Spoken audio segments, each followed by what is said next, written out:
Hi everyone, it's Scott with the Gator Garage. Welcome to another episode. So, you've curbed your gators.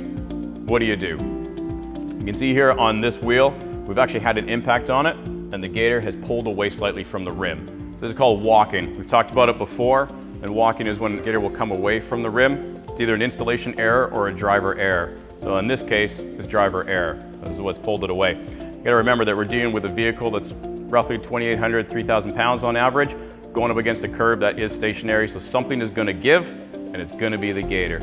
It could pull it out a tiny bit, maybe even not at all, depending on the impact, but you wanna get out and have it looked at. So just as you would if you had a little fender bender, get out, have a little walk around the vehicle and take a look at it. So see how far it's come away. We do recommend getting back to your installer if you've impacted it so they can either refit it or replace it as necessary. They will judge that.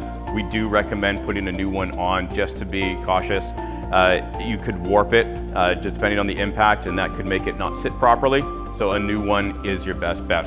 So if your installer is going to refit your AlloyGators, we recommend that the stainless grippers in there are all replaced.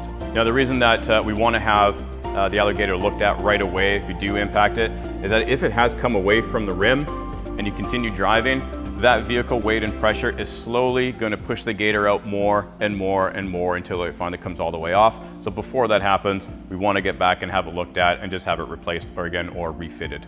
As always, thank you for watching. If you have questions about AlloyGator maintenance, please see your installer or our website at AlloyGator.com. If you have questions, please comment below. Don't forget to like and subscribe. See you later, Gators.